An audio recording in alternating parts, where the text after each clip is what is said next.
Assalamualaikum warahmatullahi wabarakatuh.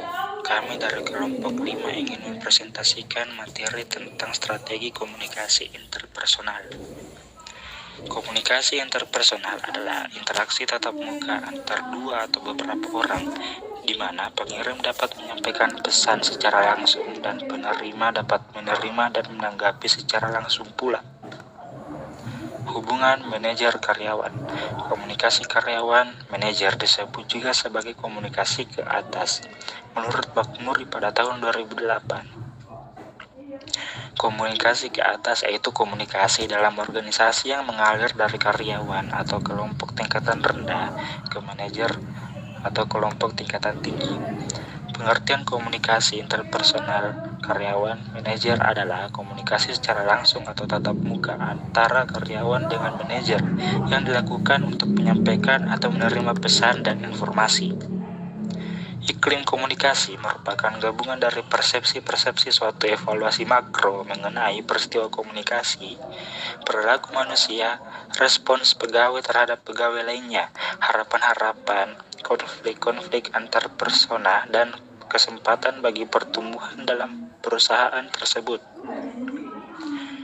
Mengelola diversitas mengacu pada berbagai isu manajemen dan aktivitas yang berhubungan dengan mempekerjakan atau hiring dan menggunakan secara efektif personil dengan latar belakang kultur yang berbeda.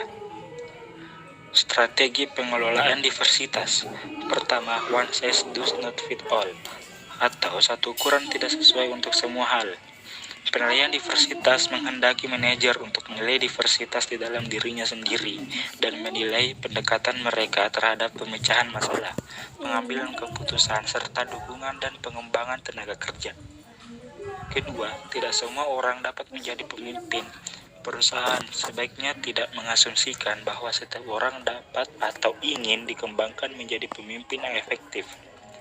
Ketiga, pemimpin dapat berada di setiap level atau fungsi. Kepemimpinan merupakan suatu proses mempengaruhi dan memberi petunjuk, bukan suatu posisi.